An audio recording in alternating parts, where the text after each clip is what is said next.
Hello and welcome to Private Asset Management in Week's Review. It's October 28th and my name is Guy Kosov. I'm Portfolio Manager. I'm joined by our Chief Investment Officer, David Allen. So it was a pretty busy week for us, David, here. You know, we're in the midst of earnings season. We just had the recent GDP numbers for the third quarter. After two negative quarters, we saw a positive rebound. How about we talk a little bit about that, dive in and see what was actually beneath the surface? Yeah, so that GDP report came out yesterday. It was our first look at third quarter GDP. And I think on the headline, it looked pretty good. 2.6% growth in the overall economy. However, all of that growth really came from the international trade component. And the underlying core of the economy really wasn't growing quite as strongly. So that the core measure that we tend to look at is called final sales to private domestic purchasers. And that removes some of the more volatile categories, including international trade and private inventories and government spending. And so just looking at that core of the economy, which is really fixed investment, as well as personal consumption, that accounts for about 90% of the overall economy. Growth in that subset was just 0.1%. So pretty weak growth that we saw in the third quarter there. It's our third consecutive quarter where we've seen a slowdown in underlying trend growth in the economy. So the headline looks strong, but I think if you look underneath some of the data, it shows that some of the Fed's actions that they've taken this year in terms of increasing interest rates really is having the effect of slowing down the economy. So one of the points that you touched on, obviously, was the weak residential fixed investment we saw. And this is obviously due to high mortgage rates and the Fed raising rates so quick. What's the outlook? How do we see this going forward into the fourth quarter?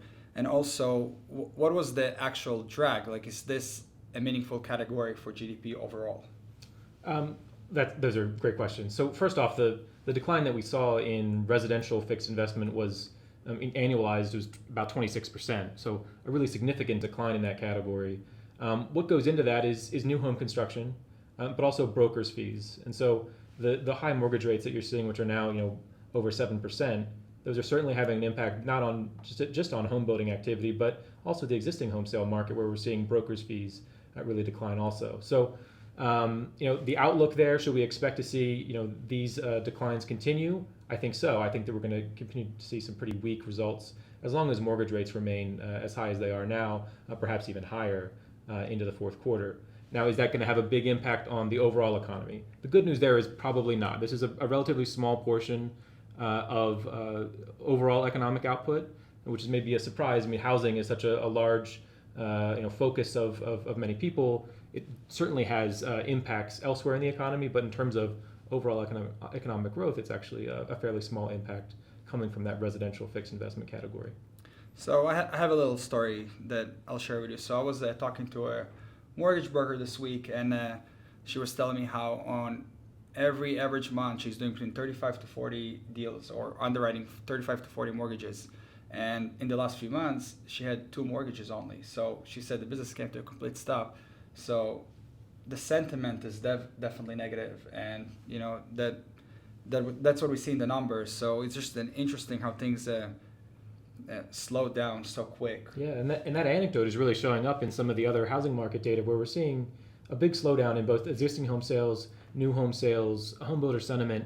These are all much lower than they were earlier this year. Again, due largely to the increase in mortgage rates that we've seen. So we talked a little bit about the GDP report that came on Thursday, but let's talk about the data that we saw this morning. So we had some inflation data coming out, the PCE, which is the Fed's favorite inflation measure. We definitely see a slowdown, but we are still far away from the 2% target that they set. Can you elaborate a little bit about that, and what's the broad takeaways? Well, that PCE data that you referred to comes from a report that's called the Personal Income and Spending Report. It's not only the Fed's preferred inflation measure, it's also my preferred look at overall conditions for the consumer out in the economy. And I think largely the information that we got from that report this morning was pretty good. So first and foremost, PCE inflation, both headline and core, were a bit lower, slower than expected. That's a good sign. But in addition to that, we got to look at real consumer spending for both August and September, and those were both about 0.3%. It's pretty good growth there, and it does suggest that perhaps the consumer was actually accelerating spending towards the end of the third quarter. Puts us on a nice trajectory heading into the fourth quarter. So just to summarize, David, so we definitely see a deceleration in inflation, but we're still far away from the 2% that the Fed set as a target, and it's the usual rate that traditionally they're targeting for a stable economy. But let's talk a little bit about the earnings that we're seeing so far. So we're in the midst of earnings season. We had majority of companies reporting. We have some divergence between tech and industrials, especially the mega techs. Touch a little bit about that. Tell us, what do we see? How things are looking going into, towards the second half of earnings in the third quarter, and what should we expect when we look forward to the fourth quarter? Well, in broad strokes, so far in the third quarter, we have seen a little more than half of the S&P 500 already report their earnings. In terms of sales growth, it's been in the low double-digit range thus far among reporting companies. That's a bit slower than what we saw in the second quarter, but still a pretty robust pace. However, it's important to note that a lot of that growth that we've seen has come from the energy sector, and so excluding energy, overall sales growth has been a bit weaker than what the overall measure would suggest. Also, that sales growth, it's important to remember that a lot of it, that's being reported in nominal terms, and so it means that the inflation, the higher prices that consumers are seeing, that's being reflected in those higher sales also. Where you don't see that quite as much as in earnings growth, which has been about 2% so far for reporting companies in the S&P 500. And so that suggests that we are continuing to see some margin compression among reporting companies. That's something that we identified as perhaps a risk for this earnings season.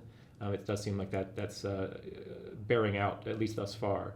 In terms of some of the sectors that have reported, we have seen some weakness reported by some of the mega cap tech companies. Reports of there being weak conditions for digital sales spending, as well as perhaps cloud computing. Those are certainly negatives and risks for the overall market because of the size of these companies. But they should be offset somewhat by some of the strength we're seeing elsewhere. Some of the globally exposed industrial companies, noting that they continue to see high backlogs and they're converting those backlogs into sales in the third quarter. So that's a good sign and suggests that maybe the global economy is a bit stronger than what some of the news headlines would suggest. So David, despite the weaker earning that we saw so far, weaker than expected, I would say, right? For most of the companies that reported, we see a rally in the market. It's unusual, right? The sentiment changed completely. We were, hitting bottom probably early October, late September, and now suddenly in the last few weeks we had almost a 10% rally from those bottoms. What changed? Why are investors perceiving the market differently from what they did 2 weeks ago? Well, I think one of the things to keep in mind is something that in prior weeks we've talked about, or I've talked about with Dylan, is that sometimes we get in a situation where bad news is good news, and I think that's still where we are today. And what that means is, bad news means that perhaps the Fed will, abandon its rate hikes, perhaps proceed more slowly, not go quite as far in terms of where it goes in rate hikes, and that's ultimately going to be a good thing for U.S. equity markets. But some of the bad news that I think we've gotten over the last couple of weeks includes, that GDP report that I think shows weaker underlying trend growth in the economy, and the weak earnings that we saw from some of the big tech companies. So both of those suggest that conditions are weakening, both in the real economy and in the corporate sector, and that again perhaps we could see a pivot from the Fed sooner than what we were expecting just a few weeks ago. Okay, so we had a very busy week, and pretty much we're going to expect a very busy week next week, right? So tell us a little bit about what should we expect, what economic data is coming up, and obviously earnings are going to continue to come in, and we'll see how companies are doing. But how about the economic data? What should we expect? Well, on the economic side, there's a couple of really big reports to keep your eye on. That's certainly we're going to be keeping track of next week. The first is the Fed meeting on Tuesday and Wednesday of next week. Again, they'll be wrapping up that meeting on Wednesday, putting out their change in policy as well as a press conference.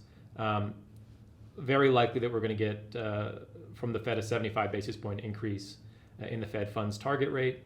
Markets are almost implying that that's a near certainty. So any deviation from that would be a real surprise.